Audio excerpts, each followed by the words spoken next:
Selasa kemarin artis Ferry Irawan tiba-tiba dilaporkan oleh seorang pengusaha asal Balikpapan, Kalimantan Timur bernama Syam Bahri ke Polsek Pancoran, Jakarta Selatan. Menurut Syam, Ferry telah menggelapkan uang untuk keperluan usaha bersama dengannya lebih kurang sebesar 170 juta rupiah. Saya belum bisa memberikan berapa berapa jumlah materi fixnya ya, belum. Karena saya harus mengetahui dulu nota aslinya.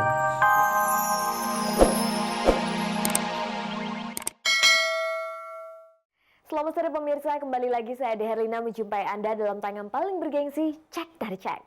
Inilah tangan infotainment yang mengupas sisi menarik dari kehidupan selebriti di Indonesia. Selama 30 menit ke depan, saya akan menemani Anda menyimak berbagai berita aktual dan menarik dari dunia selebriti yang telah dipersiapkan oleh tim liputan kami. Sekarang langsung saja kita jalan kilasan tayangannya untuk sore hari ini.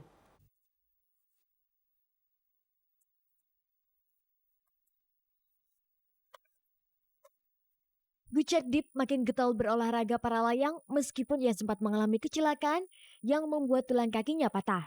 Cukup lama tidak muncul, Ferry Irawan tiba-tiba dilaporkan seorang bernama Syam Bahri ke Polsek Pancoran, Jakarta Selatan karena kasus penipuan. Informasi tersebut dapat Anda simak dalam liputan aktual. Di sela kesibukannya sebagai musisi, Dewa Bucena tetap melakukan semua pekerjaan dalam merawat anak pertamanya. Pementasan Vagina Monolog di Makassar, Sulawesi Selatan yang melibatkan sejumlah artis di luar dugaan mendapat sambutan meriah. Pernyataan Sofia Lajuba dengan Michael Villarreal menyimpan persoalan. Michael masih berstatus suami dari Luisa yang kini tengah mengandung 5 bulan.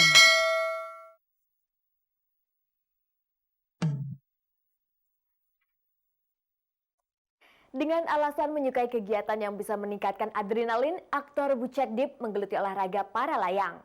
Berikut cerita suami artis Yunik Priscilla tentang kegiatannya yang beresiko tinggi.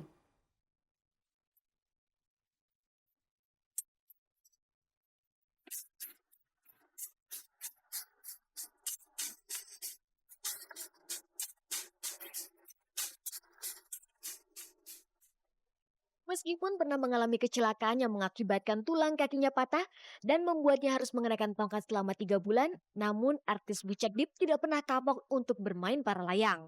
Itu lebih ke human error.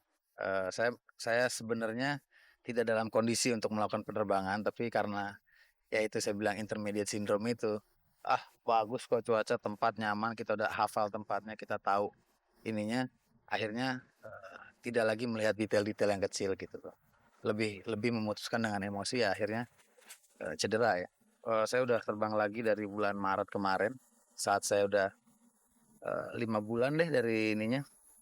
Saya istirahat 3 bulan pakai tongkat, terus fisioterapi, terus saya mulai latihan rutin sendiri di rumah, jogging. Begitu udah bisa 5 kilometer jogging, udah bisa terbang lagi. Bahkan ia menganggap kecelakaan itu justru sebuah pengalaman untuk terbang lebih tinggi lagi.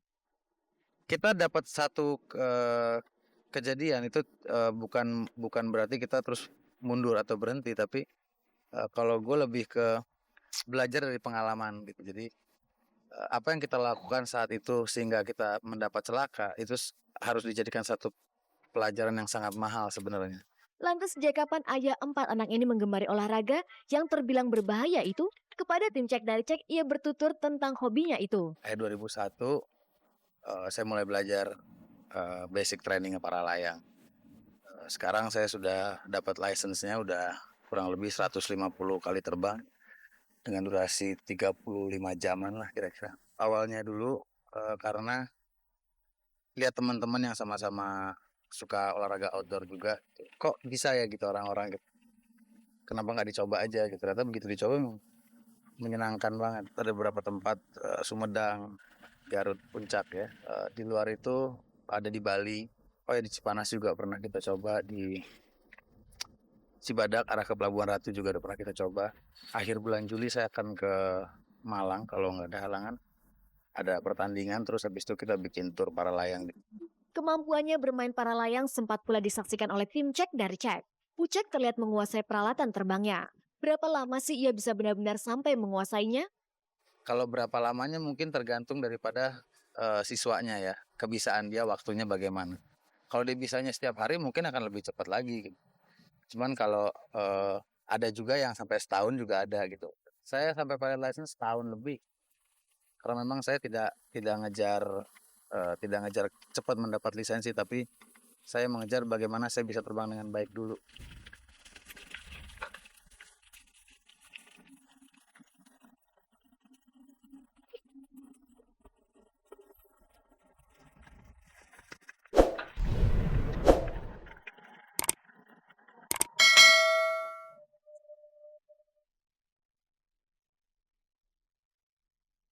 Pemirsa, jangan sampai Anda lewatkan untuk terus mengikuti kuis SMS Cek dari Cek. Caranya mudah saja, ketik CR spasi star, kirim ke 6288 untuk semua operator GSM. Bagi Anda yang dapat mengumpulkan poin tertinggi tiap minggunya, akan mendapatkan hadiah uang sebesar 1 juta rupiah. Nah pemirsa, saya berharap Anda jangan kemana-mana dulu karena kami akan kembali setelah jeda iklan berikut. Pemirsa, berikut ini adalah liputan aktual yang baru saja diliput oleh tim redaksi Cek dari Cek.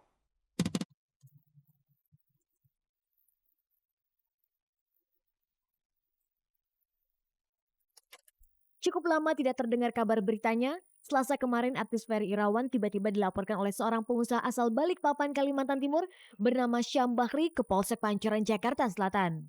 Menurut Syam, Ferry telah menggelapkan uang untuk keperluan usaha bersama dengannya lebih kurang sebesar 170 juta rupiah. Saya belum bisa memberikan berapa jumlah materi fixnya ya, belum. Karena saya harus mengetahui dulu nota aslinya. Nota asli yang Ferry dapatkan dari toko audiovisual tadi. Setelah itu saya bisa fix sekian.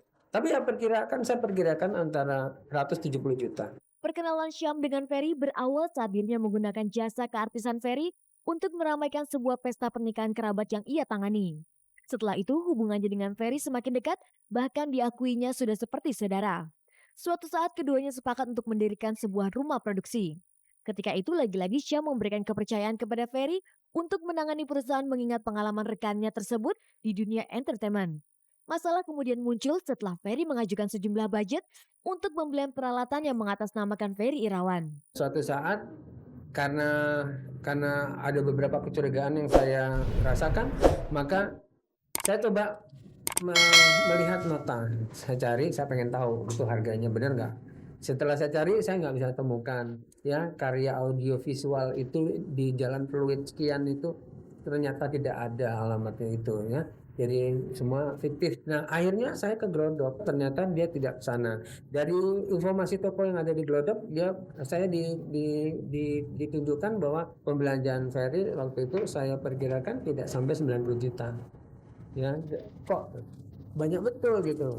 Semula Syam berniat menyelesaikan masalah ini secara kekeluargaan. Namun setelah 6 bulan berjalan, Ferry tak kunjung menunjukkan itikat baik, maka dengan berat hati Syam membawa persoalan ini ke jalur hukum. Seharusnya 6 bulan adalah cukup, udah cukup untuk menunggu dia. Nah akhirnya dengan keras bahasa bikin somasi. Pertama, kedua, dan ketiga semua tidak ada jawaban sama sekali. Ya, nah somasi itu kan berarti nanti akan akhirnya ke jalur hukum. Sementara itu saat hendak dimintai konfirmasi seputar persoalan tersebut di kediamannya di Bilangan Pancoran, Jakarta Selatan, Ferry yang ditemui menyatakan telah menyerahkan persoalan itu ke pengacaranya Yapto Suryo Sumarno. Masalah ini saya sudah serahkan kepada pengacara saya. Jadi tolong aja Anda untuk lebih lanjutnya ke kantor Om Yapto Suryo Sumarno.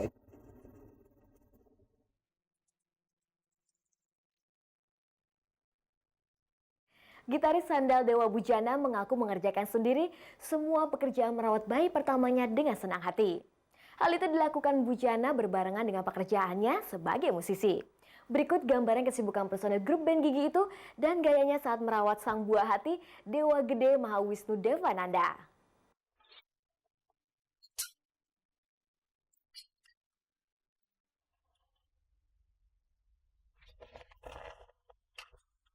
Setelah menimang anak pertama dari pernikahannya dengan Putu Borawati, gitaris Gigi Dewa Bujana tampak asik dengan kesibukan barunya. Kesibukannya itu apalagi kalau bukan menjaga dan mengajak bermain sang buah hati Dewa Gede Mahawisnu Devananda yang lahir pada 11 April 2004 lalu. Memandikan, menggantikan popok dan mengajak anaknya bermain, itulah kegiatan sehari-hari Dewa Bujana kini. Namun bagi Bujana kegiatan itu sangat mengasihkan.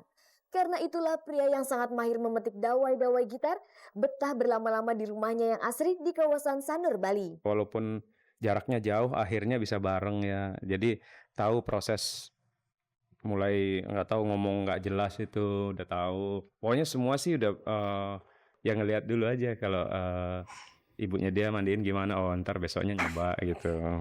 Kita masih harus ekstra hati-hati megangnya, takut juga sih. Pengalaman menarik apa saja yang Bu Jana alami saat menjaga Dewa Gede Maha Wisnu Devananda?